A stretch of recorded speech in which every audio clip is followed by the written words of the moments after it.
So good morning students. आज हम लोग जो है अपना एरिया ऑफ ट्राइंगल जो चैप्टर है आपका क्लास 9th का हीरोन्स फार्मूला वाला चैप्टर है उसको कंटिन्यू कर रहे हैं फर्दर।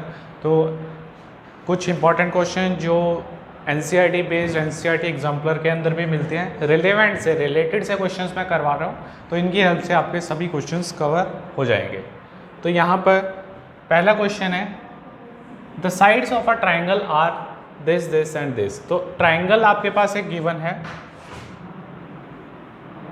सपोज अगर हमारे पास एक ट्राइंगल गिवन है जो क्या है, डायमेंशंस जिसकी गिवन है, और मैंने मान लिया कि वो जो ट्राइंगल है ABC है जिसकी डायमेंशंस दी हुई हैं 35 और एक साइड दी है 54 and third side is given है 61 centimetre. Find the length of its longest altitude. कह रहा है कि जो इसका एल्टीट्यूड है उसको फाइंड करना है। एल्टीट्यूड का मतलब होता है हाइट, मैंने बताया था। तो अगर मैं यहाँ से एक एल्टीट्यूड ड्रॉ करूँ, एल्टीट्यूड का मतलब है जो 90 डिग्री का एंगल यहाँ पर बनाने वाला है उसकी लेंथ निकालनी है।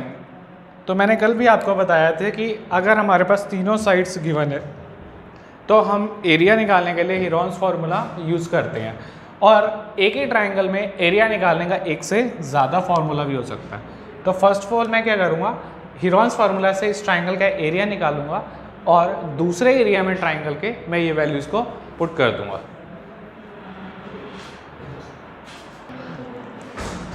तो स्टूडेंट्स फर्स्ट ऑफ ऑल हम हीरोन्स फार्मूला से इस ट्राइंगल का एरिया निकालेंगे। तो फर्स्ट ऑफ ऑल जो हमारी फर्स्ट साइड है तो हम लिखेंगे length of AB is equal to 35 centimetre. इसी तरह length of BC is given as 54 centimetre. Length of CA is given है 61 सेंटीमीटर। अब जो मैंने तीनों साइड ली हैं तो मैं उनको स्मॉल a, स्मॉल b और स्मॉल c एज्यूम कर दूंगा। अब नेक्स्ट वर्क होता है, जब भी मैं हीरोन्स फार्मूला से ट्राइंगल का एरिया निकाल रहा हूँ तो मेरे को पहले सेमी पेरीमीटर निकालना है। तो पहले हमें पेरीमीटर निकालना होगा, यानी कि सेमी पेरीमीटर जो होता है हमारा वो पेरीमीटर का हाफ होता है। सेमी मीन्स हाफ, तो वो क्या हो जाएगा, तीनों साइड्स का सम और उसका हाफ। तो यहाँ पर हम तीनों डायमेंशंस को ऐड करेंगे। सो जो हमने कंक्लूजन निकाला यहाँ पे ऐड करके 150/2। सो यहाँ पर हमारा सेमी पेरीमीटर का वैल्यू आया 75, और सेमी पेरीमीटर को हम S से डिनोट करते हैं। तो नेक्स्ट आता है सेमी पेरीमीटर निकलने के बाद एरिया ऑफ ट्राइंगल। सो वो क्या होता है, under root S times S minus A, S minus B और S minus C।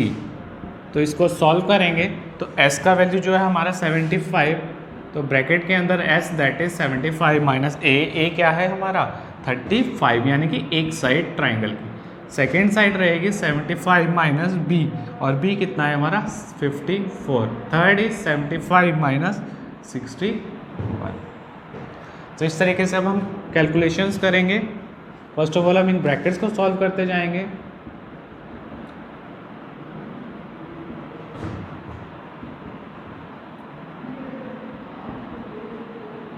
And 14 will come here. Now we will prime factorize it. तो प्राइम फैक्टराइजेशन हम इसको अंडर रूट से बाहर निकालने के लिए करेंगे। तो मैं इसको 15 × 5 की फॉर्म में लिख सकता हूँ। इसी तरह इसको मैं 4 × 10 की फॉर्म में लिख सकता हूँ। इंटू में 21 कैन बी रिटर्न है 7 × 3। सिमिलरली 14 कैन बी रिटर्न है 7 × 2। तो अब जो पेयर्स बन रहे हैं हम उनको बाहर लेके आएंगे।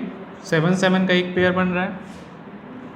दूसरा अभी कोई एग्जैक्ट पेयर नहीं है, तो एक for the timing we will take 7 outside. अब मैं 15 को 3 × 5 की फॉर्म में भी लिख सकता हूँ। एक 5 ऑलरेडी है। Into 4 can be return as 2 × 2। Again 10 can be return as 2 × 5, और हमारा क्या बचा 3 × 2। तो हम पेयर्स बनाते चलेंगे। पेयरिंग के लिए हमारे पास एक पेयर तो बनेगा ये 5 और × 5 का, एक बनेगा ये 2 × 2 का, और एक पेयर बनेगा ये हमारा 3 और 3 का। तो हमारा कंक्लूजन आएगा 7 इंटू जो पेयर बन गए 5 इंटू 2 इंटू 3 इंटू और एक और 2 का पेयर हमारे पास गिवन है and remaining value will come under roots that is root 5. तो ये होएगा 7 5 35 270.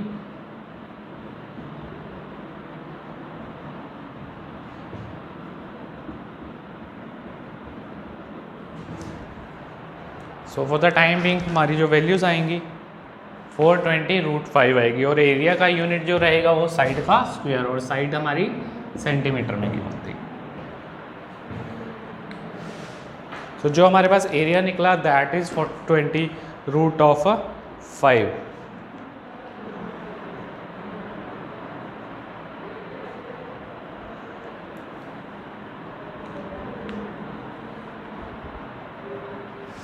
तो इस तरीके से अब एरिया का जो हमने एक फॉर्मूला से वैल्यू फाइंड किया दैट इज़ 420√5. अब उसने नेक्स्ट बोला है कि जो लॉन्गेस्ट एल्टीट्यूड है वो निकालना है. तो लॉन्गेस्ट एल्टीट्यूड हमेशा स्मॉल बेस पे बनता है, लेकिन जो ये एल्टीट्यूड हमने ड्रॉ किया है वो स्मॉलेस्ट साइड पे नहीं, यानी कि स्मॉलेस्ट साइड जो है दैट इज़ 35. तो ये जो हमने एल्टीट्यूड ड्रॉ किया है तो वो किस बेस के ऊपर फॉल करना चाहिए, ए बी के ऊपर. तो हम क्या करेंगे, इस एल्टीट्यूड की वैल्यू को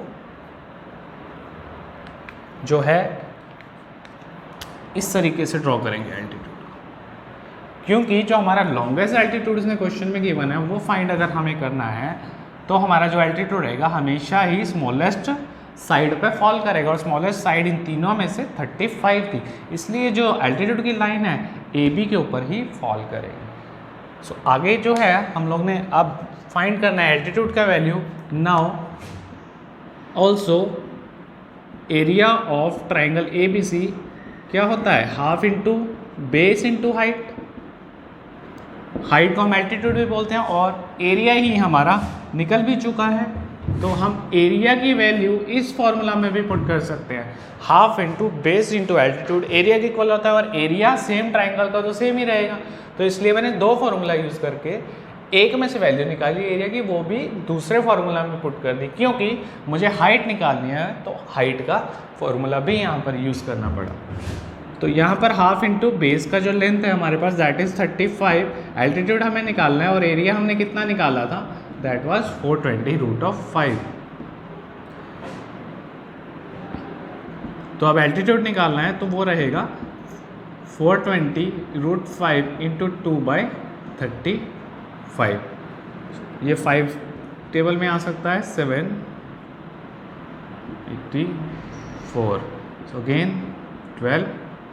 तो a इज इक्वल टू 24√5 और a क्या था हमारा एल्टीट्यूड. तो हमने जो हाइट निकाला दैट इज इक्वल टू 24√5. जो स्टूडेंट्स, मैं रिपीट कर रहा हूँ इस क्वेश्चन को, उसने एक ट्राइंगल की तीनों साइड गिवन दी थी और उसने बोला था कि आपको लॉन्गेस्ट एल्टीट्यूड फाइंड करना है. तो लॉन्गेस्ट एल्टीट्यूड बोलते ही हमने जो एल्टीट्यूड फॉल किया वो स्मॉलेस्ट साइड के ऊपर किया. तो हमने first of all area find out किया हिरॉन्स फार्मूला से, तो उस एरिया को एरिया के दूसरे फार्मूला में पुट कर दिया सो दैट हम एल्टीट्यूड को फाइंड कर पाएँ.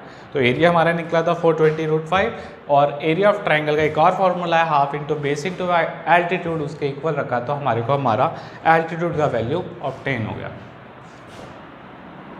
सो let's move to next question.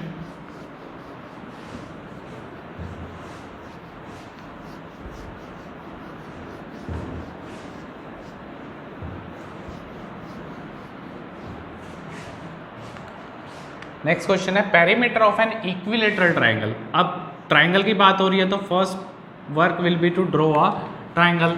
और ट्राइंगल कौन सी दिया, इक्विलेटरल. तो इक्विलेटरल का मतलब है जिसकी तीनों साइड इक्वल होंगी. Let us suppose we have a triangle A B C.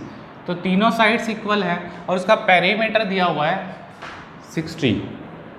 तो फर्स्ट साइड को मैंने ए माना, सेकेंड को बी, थर्ड को लेंथ को सी.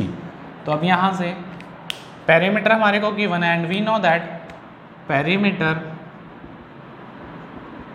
Is equal to sum of all sides. तो जितने भी साइड्स हैं उनका सम ही होता है.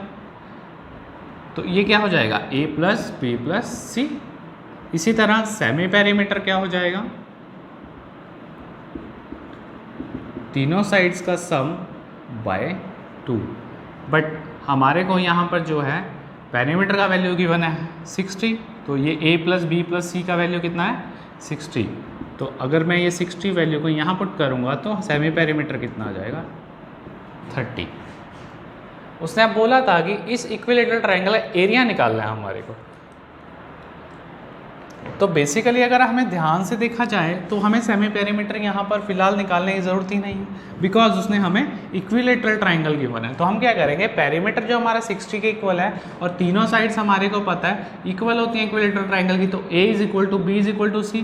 तो मैं लिख सकता हूँ कि a plus B plus C की जगह a प्लस ए, बिकॉज इन तीनों की वैल्यू सेम होगी, as question has already provided that it is a equilateral triangle. तो 60 is equal to 3 times of a, तो 60/3 इज a, तो a का वैल्यू कितना आ गया 20। तो ये तीनों साइड्स की लेंथ जो रह गई 20 रह गई। मैंने फर्स्ट लेक्चर में इस चैप्टर के बताया था कि एरिया निकालने के लिए ट्रायंगल के एक से ज़्यादा फॉर्मूले हो सकते हैं, तो वो ट्रायंगल की प्रॉपर्टीज़ पे डिपेंड करेगा।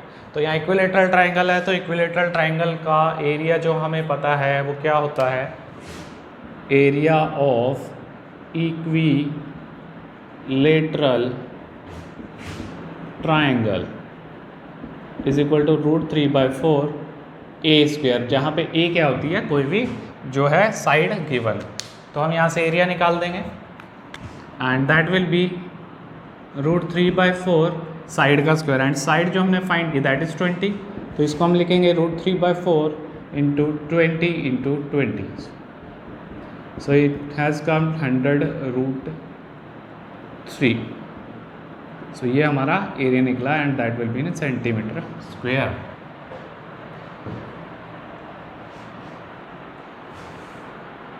एंड नेक्स्ट पार्ट में वो बोल रहे हैं आपको हाइट निकालना है, और हाइट निकालने के लिए हम ट्रायंगल का दूसरा फॉर्मूला निकालेंगे, that is half into base into altitude, और वो किसके इक्वल हो जाएगा 100√3, बिकॉज एरिया ऑफ ट्रायंगल क्या होता है half into base into altitude या फिर हाइट। तो बेस तो सभी का सेम है बिकॉज तीनों साइड्स क्या है 20, एल्टीट्यूड निकालना है तो वो क्या हो जाएगा 100√3। हम सॉल्व करेंगे, ये 10 हो गया, पूरा सॉल्व करने के बाद a का वैल्यू क्या बचा 10√3, तो हमारा एल्टीट्यूड कितना आया 10√3। तो यहाँ पर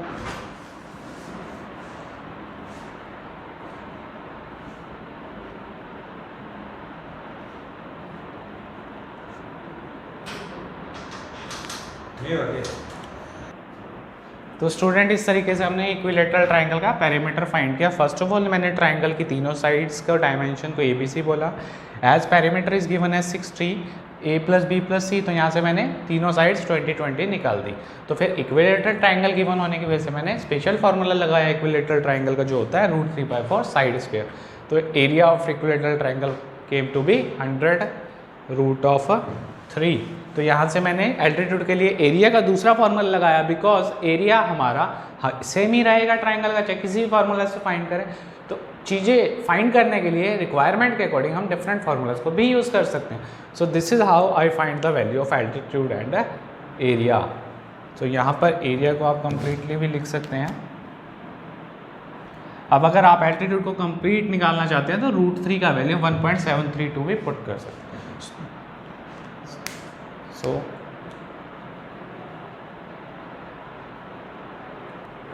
So students, this is enough for today's lecture। तो आगे के क्वेश्चन जो है हम अपने नेक्स्ट लेक्चर में देखेंगे। Thank you students.